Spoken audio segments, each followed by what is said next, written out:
believe this lady disrespected me this bad. And Wow. sure enough, when I got into the practice, I think one of the things that helps me is that when judges, and all judges are honorable, Okay. presumed honorable, but I've had some judges that have really tried to come down on me, and if it was nothing.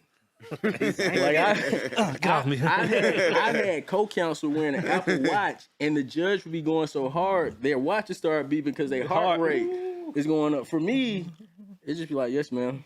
And I was like, how are you so cool? Like, you so nonchalant. You said, what was your teacher name again? I don't want to see her now. Okay, tempo.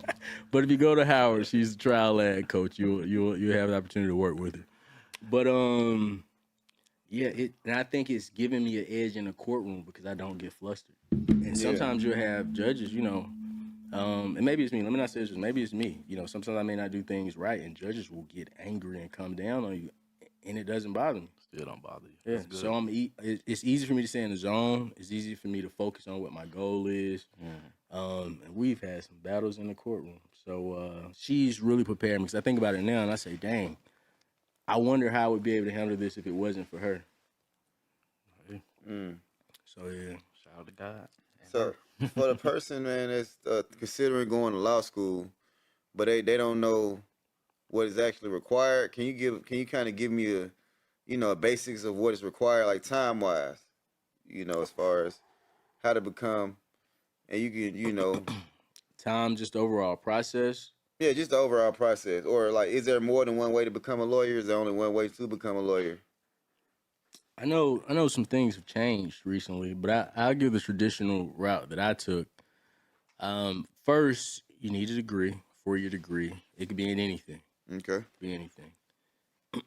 Once you have the 4-year degree, you have to take the LSAT. Okay. So the LSAT will be the next step. After you take the LSAT, you apply to schools. You choose a school you want to go to, and then it's 3 years of law school. Okay. So, gotcha. Then after 3 years of law school, you get the bar, the Georgia bar, or whatever state bar you want to take. You take the bar exam. Once you pass the bar exam, you're officially a licensed lawyer after you get sworn in. Dope. So, but it's a process. It's a practice. It's a practice. But what's that? 7 years? Yeah, around give or take. Yeah, 7 years just for the educational requirements. Okay, so it's not like forever.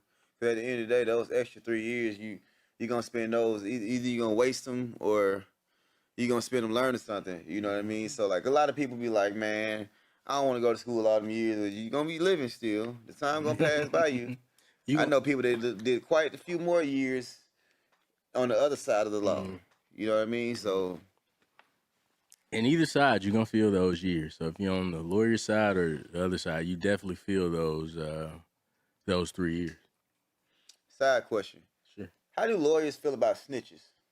Do y'all like snitches, or do you like a challenge of having them to be able to keep their mouth shut while you just handle all the dirty work?